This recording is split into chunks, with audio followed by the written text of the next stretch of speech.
Bonjour tout le monde. Dans cette vidéo-ci, je voulais vous montrer comment j'avais fait pour générer des données sur le Bitcoin dans la vidéo sur le filtrage des données. Donc, dans ma série temporelle, en fait, dans ma série de vidéos sur les séries temporelles, j'ai une vidéo sur, sur la façon de filtrer des données à l'aide d'une moyenne mobile.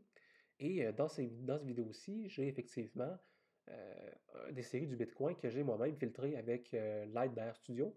Et je voulais vous montrer un petit peu le code que j'ai utilisé pour que vous puissiez faire le même genre de manœuvre. Donc, le code fonctionne comme suit. D'abord, j'importe deux librairies. J'importe la librairie crypto et j'importe la librairie TTR. Donc, la librairie crypto, c'est une librairie qui va me permettre d'aller chercher les données sur le Bitcoin et sur différentes crypto-monnaies.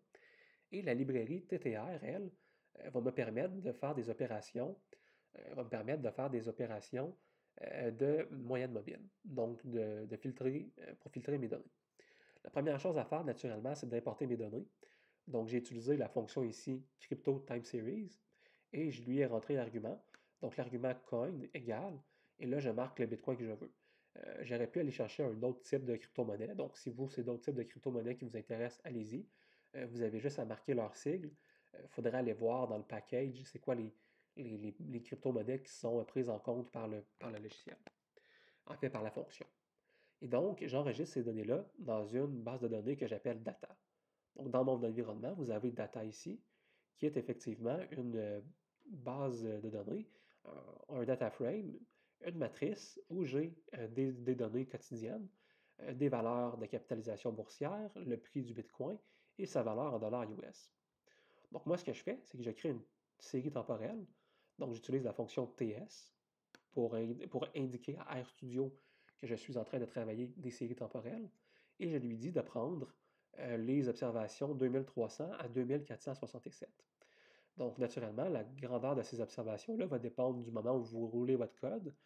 Vous pouvez choisir les données pour les dates qui vous intéressent. J'ai arbitrairement choisi, moi, c'est environ 150 données-là. Ensuite, j'en fais un graphique pour vous montrer graphiquement à quoi ressemblent ces variations boursières-là sur ces 150 journées-ci.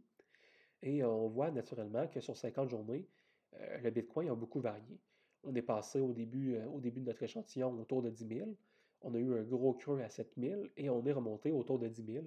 Tout ça en l'espace de 4 ou 5 mois. Donc on voit que le Bitcoin varie beaucoup. Et moi, ce qui m'intéresse, c'est de sortir beaucoup plus les tendances que les variances quotidiennes. Et donc pour faire ça, je vais utiliser une fonction qui nous vient du package TTR. Donc, la fonction s'appelle SMA pour Simple Moving Average et je lui rentre deux arguments. Je lui rentre d'abord ma série temporelle. Donc, ici, ma série temporelle, c'est Time Series. Et ensuite, je lui dis de me faire une moyenne mobile de l'ordre de 5. Donc, de l'ordre de 5, chacune de mes variables, en fait, chacune de mes observations de ma série, va maintenant devenir une moyenne des 5 dernières observations de ma série. Et donc, je peux rouler cette partie de code-là ici. Donc, cette donnée-là, ma nouvelle série temporelle filtrée, je l'enregistre dans la variable série F. Donc, on voit ici ma variable série F où j'ai quelques valeurs NA. Donc, les valeurs NA, c'est les premières valeurs de ma série pour lesquelles je ne peux pas faire de moyenne mobile, tout simplement parce que je n'ai pas suffisamment de valeurs précédentes pour calculer justement cette moyenne mobile. Ensuite, avec la fonction lines, je vais ajouter une ligne à mon graphique qui est déjà affichée. Et cette ligne-là, ça va être ma série temporelle filtrée de couleur rouge. Donc, quand je roule mon code, quand je roule mon code ici, eh bien, on voit ma série temporelle arriver. Et on voit très bien que ma série répond beaucoup moins aux chocs et qu'elle est beaucoup plus plane. C'est-à-dire qu'elle va répondre aux chocs qui sont importants, mais les plus faibles chocs ne vont pas nécessairement affecter la direction que va prendre ma série.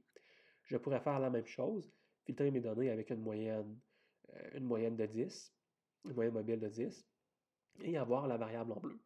Donc on se rend compte que ma série bleue, mes séries filtrées avec une moyenne mobile de 10, répondent beaucoup plus lentement au choc. Et qu'elle est beaucoup moins, qu'elle répond pratiquement pas aux variances quotidiennes qui sont beaucoup plus faibles.